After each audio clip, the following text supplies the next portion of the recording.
Ho ho Ho, ho ho, ho ho, ho ho, ho, ho ho, ho ho, ho. righty Righty then. then. So, Matt, now that we're in our Zen spot, are you ready to talk about the thing that's been on our mind for weeks? Yes, Mike, I am. Wait, why are you wearing a gi? Because of what we're talking about today. We're not talking about anything that involves you wearing a gi. Yeah, I thought we were going to talk about the Bellator fight between Ken No, Shamrock and Kimbo Slice no, from dude, last night. that's no. We're talking about that tomorrow. We're not talking about that tonight. Wait, really? Yeah, dude, we said we were going to talk about Married at First Sight, our new obsession. Oh, shit, I completely forgot. Dude, we're Well, live. actually, We're live. You can't do a wardrobe change now. fuck. Well, actually, the way this fucking season went, I think I do need to wear a gi to represent all the fights that happened on that show. So, should we give a little background about why we're obsessed with Married at First Sight? Do you think that's a Yeah, fair way to kind of start yeah, things you off? go ahead, because you know what? I don't want to take responsibility for this explanation. Although I was the one who got you hooked on it, so But I did see one, like a half episode where the first season the guy was like a wrestler, and he was like a wrestler slash firefighter, and his like wife was supporting him. But I don't think they're together anymore. no, well now I want to watch that one because it's got wrestling in it. Yeah, thought you'd like that, but then I watched it, and then the second I turned it off, I was just like, oh, what am I gonna make for food now? Think I'm gonna have a sandwich. Really? So I guess the quick recap of what this show is: it's six people who get paired together by a panel of experts, and they actually get married the first time that they meet each other. And then the experiment is a 6 week experiment where they go on a honeymoon, they live together, and at the end of the 6 weeks, they actually have to decide if they're going to stay married or they're going to get a divorce. So, aka the worst possible thing you could do to two human beings and record it. You know, when you gonna put my application in for next season? Yeah, but they're not doing it in. They're not. It's not going to be in New York now, right? It's going to be somewhere else. Yeah, it's gonna be in like Georgia or so. So I Yeah, guess I'm gonna be moving south then. gonna If start that's getting like a southern twang in your voice. that's what the masters of nonsense need for fucking hits. The Yeah, only we thing need. I could see us getting hits from is me doing that and the fucking cat in back of me. Oh wait, there. Dude, she looks like she's about to rip your throat out. She was about to rip my throat, as you could see before we started recording.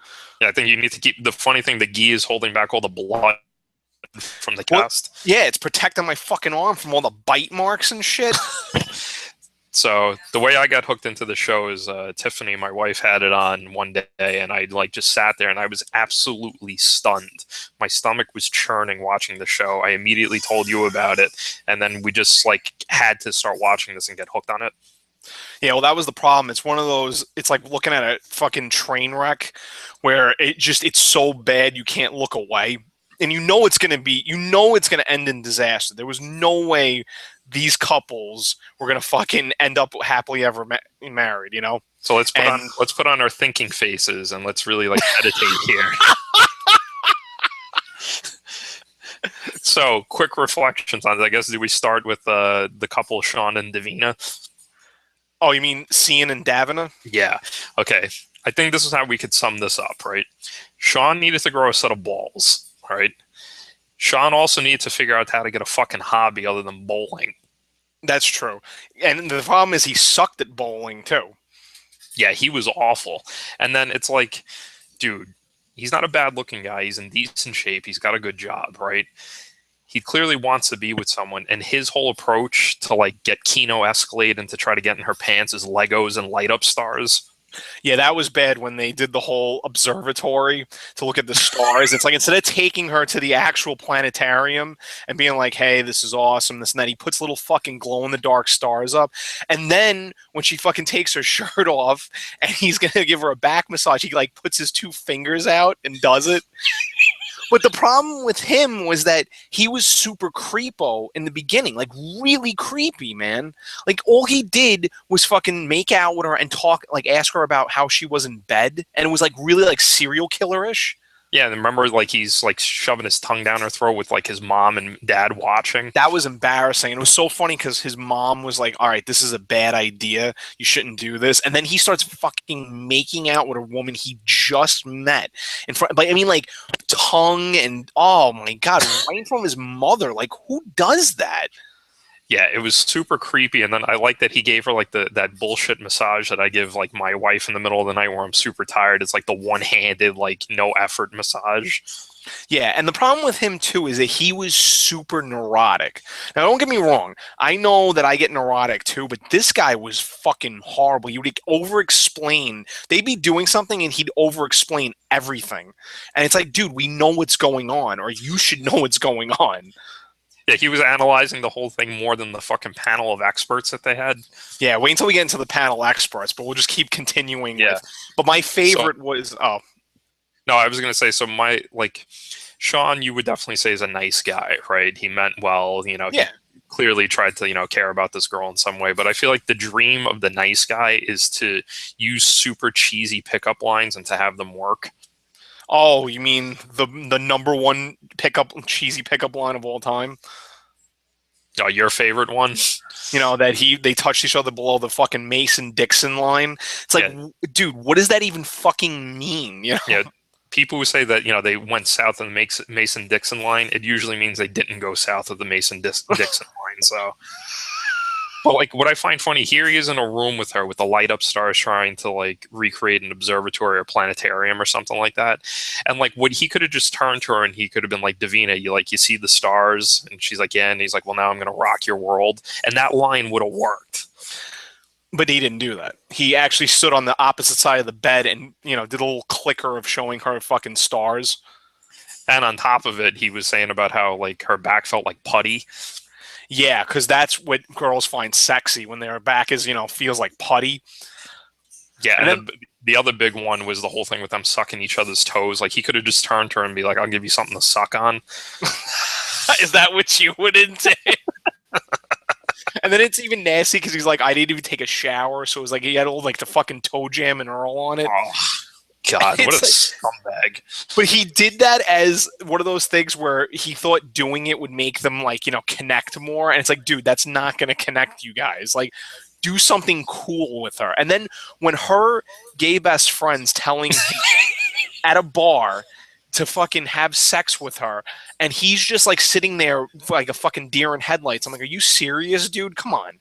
I like how her friend sounded like us. He's like, go fuck your wife. Like she has a big set of titties. Yeah, I was like, what the fuck, man? Well, yeah, that's the first fucking. And then they used to call each other Cian and Davina, and it's like, all right, that's not even funny. Yeah, it's like, oh, let's phonetically pronounce each other's names. Basically, he was a wuss. She was a psycho. That was number one. That was the first couple. Yeah. Couple number two. Who do you want to go with? Oh, go ahead. You could pick. Should we go with? Well, there's two Ryans. So which Ryan do you want to go with first? My wife or the douchebag Ryan? I guess we'll go with douchebag Ryan. All right, so douchebag Ryan was a guy. I forgot what he was in. They're both from New York or whatever.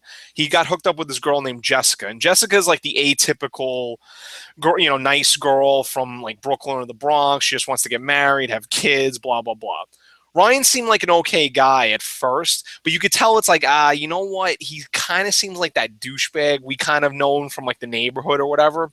And guess what he was? He was talk about living up to the expectations of the douchebag from the neighborhood. Yeah, and it's like they fucking started out like fucking a huge explosion. They fucking found each other attractive. They slept with each other the first night, which was really weird, I thought. I was like, wait, you don't know this person from fucking Adam, And, they seemed like they were having a good time. And then he started showing like, oh, I'm kind of like a jokester. And she seems like that one that doesn't want to do stuff like that. And he's like pushing her in the water and fucking like around her. Yeah. And she's saying to him, don't do that. And he's like, oh, come on. It's all fun. And I'm like, dude, like kind of listen to her, man. Like, what are you doing? And then they get into like huge freaking fights. And the best part is that they fucking had the cat around, Jessica's cat. Would just stare at them, which I wish I had my phone with me, because then when you showed Sean's picture, I should have showed the fucking cat's picture of like in terror. Yeah, I think the thing that frightened me the most about their dynamic is that one of the experts on the panel, what was her name? Dr. Pepper, actually. Yeah, Dr. Pepper Schwartz, by the way. Yeah, she kept looking at him like, I'm terrified you're going to beat that woman. Like, that's the look that she always seemed to have in her face. And it's like basically what ended up happening after the show went off the air. Yeah, it was really fucked up. And then the whole thing that it's like he was with somebody, or he claimed that he wasn't, but she said that he was with Arya. Sorry. But You sound like the abusive boyfriend now. it's just to the cat. Don't worry. The fucking cat abuses me more than I abuse the cat. I mean, I don't abuse the cat at all. Let's cut that from the right. Cut the fucking thing. Cut it. No. Yeah, Anyway. yeah, Matt, give it a second. I'll cut it right now. Yeah.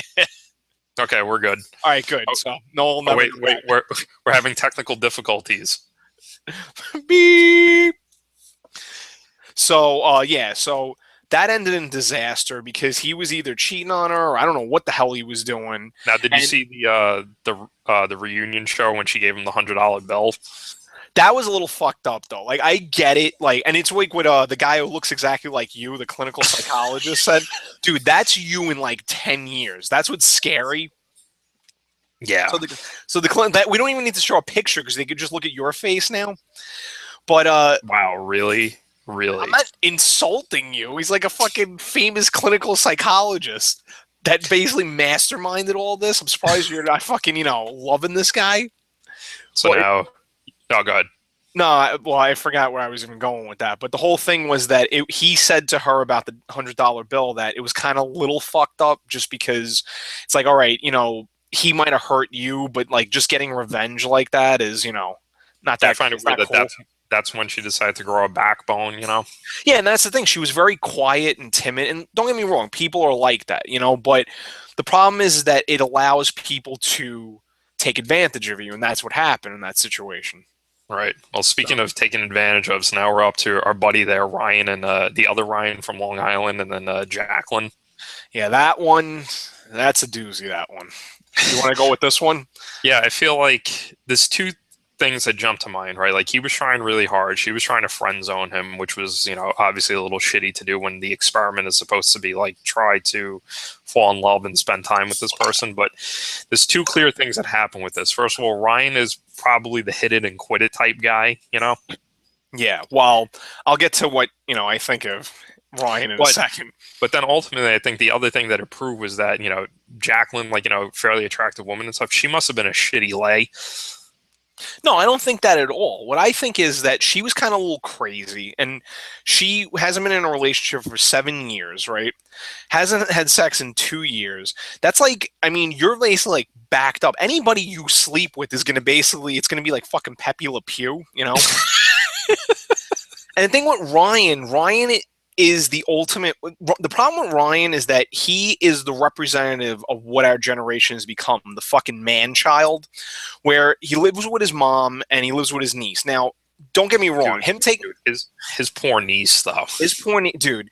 Like, let me tell you something. Him taking care of his mom and his niece is fucking awesome. I actually gave him a lot of credit for that. That was like really cool because his poor niece lost both her parents, and she's being raised by the grandmother and him. And I was like, dude, that is like you're the fucking man for that, And then he leaves her to live with someone he just married. He just completely abandons her. And I felt so bad because they would cut back to her, and I would tear up every time I saw this poor little girl because it's like you could totally tell that she wants him to be happy, but she misses her uncle and stuff like that. And this guy, he just can't commit. And the thing is, it's like you could totally tell that he's just not ready for a relationship like that. But it's like, dude, when are you ever going to be ready for that? And like I said, and then also like in the beginning, he was another one that was like he wanted to have sex with her, and he's like, oh, I want to have sex with my wife. And I was like, dude, you just met her. She's not really your wife. And then all of a sudden he has sex with her and he fucking closes down. Yeah, he hit the fucking eject button. He was ready to go back home. But I mean, I felt kind of bad about that because it's one of those things that, like I said, it's like a sign of the times that it's like guys are just not ready for these long-term, like we all want the good stuff. And this is kind of like, as an overall general of these three couples, they want all the good things that come out of marriage, but they didn't want to put the time in for all the fights and stuff. But it's like, it's also weird because you don't know this person. It's like, how could you fucking really want to be with somebody that you really have no clue and you're actually legally married? Right. And what's nuts about it is like the tagline for the show was like, how do you science define love? So I guess it's clear to say that this was a complete failure. Yeah, it was. And that's the problem too, is that, you could do all the science you want, but if someone's not attractive to the other person or they don't click, Yeah, and Long Island Ryan really needs to learn how to like stand up and sit up straight, like with his neck always like at a fucking angle, and it's like, dude, stop slouching. Like the cat's doing right now. Was that love at first sight? You and your cat? No, no, I'm not in love with my cat. She's my kitty. Arya, stop biting me. So did you get to finish the finale, like the reunion uh, The only thing episode? I didn't see was when they all three couples came out and sat together and Okay, so fucking. Oh, there was two big things you missed then. Okay, so Davina mentioned that they like that the three girls still talk and hang out to this day, and she mentioned that they actually bought like matching necklaces, and it was something like "Be courageous" or some shit like that. wait, whoa, whoa, whoa, whoa, whoa. You're telling me that these three girls that they didn't even know each other through this whole experiment got together and hang out? Right, and they're like besties, right? So, and they bought these Whoa. matching necklaces. What The the funniest, fuck? the funniest thing was that Davina pulls out her necklace, right? And then Jessica pulls out her necklace, and then they cut to Jacqueline, and you see she like reaches for the necklace, but there's nothing there. What? No, actually, okay, tell me this wasn't set up by the show, is when, fucking Davina and Sean came out and the picture fell of them.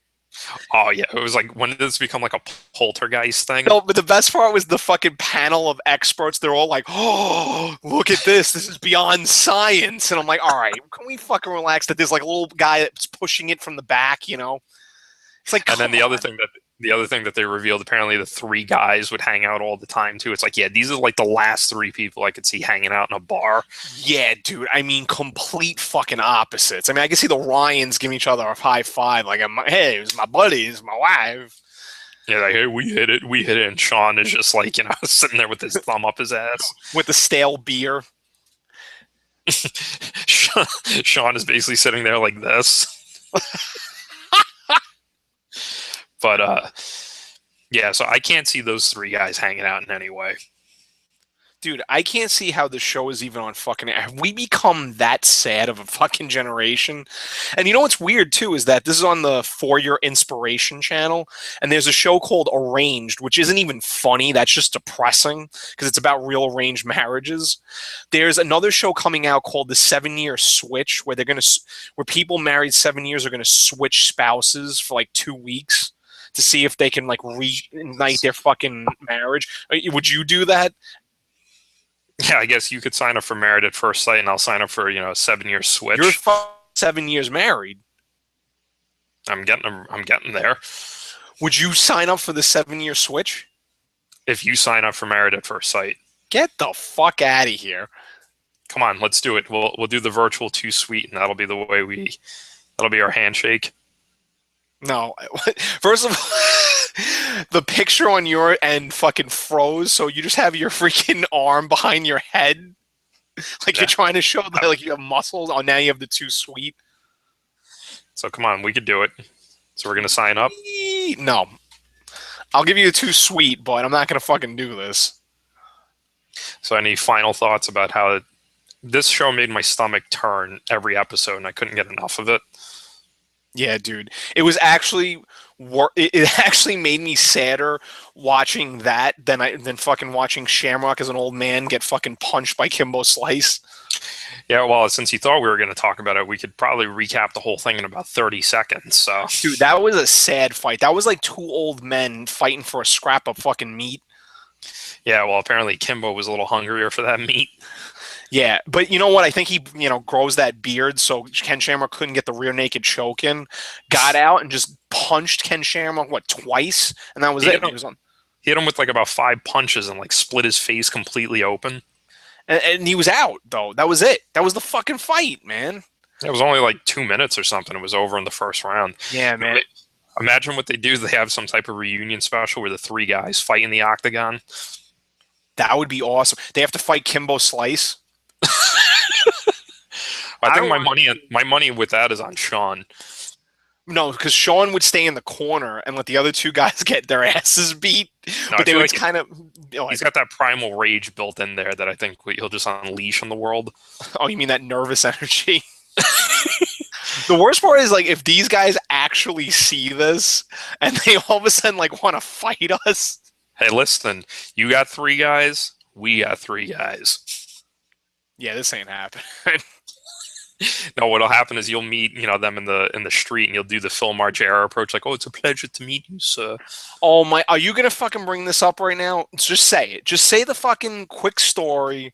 I was at a freaking concert and Phil Margera, Bam Margera from fucking Jackass was there. His father, right? And I went up to his dad and I said it was an honor to meet you, just to make the guy feel good. And I didn't know what to say. And you've been giving me shit about that for years now. Yeah, okay. Put Sean. Yeah, listen, Sean. Listen, Cian. Yeah. So anyway, I think if you met these guys, you would shake their hand and say like, "Oh, it's an honor to meet you. Like, good luck with your love lives." Let me tell you something. If they come on our podcast and get us hits, yeah, you bet up your ass I'd be saying that. Thank you, Sean and Ryan and Ryan. Here is an honor to meet you. Here is my sword and a gi. Well, this is where if you sign up for the next season of Married at First Sight, and I sign up for the 7 year switch, we go to like one of these, casting reunions that they do for the network. Oh God! And we get the panel experts, the sexologists, the sociologists named after a fucking soda, and fucking you. Yeah, it'd be funny. I take my glasses off, and you find out that I'm actually that clinical psychologist. Dude, remember when in the first night I took a picture of him and I just kept closing in on his face and saying how he's pure evil? Are you saying I'm pure evil? No. But you know what that reminds me of? One day we got to talk about the pure evil of Mario Lopez and warn this world. But Dude, that is for another day. the world is not ready for Lopez. They aren't. They really don't know what's coming. None Wait, of the Ryans and Sean. What? Matt, was that? I think there's some like Jerry curled figure behind you. What? Look behind you. What the fuck? Is that Lopez?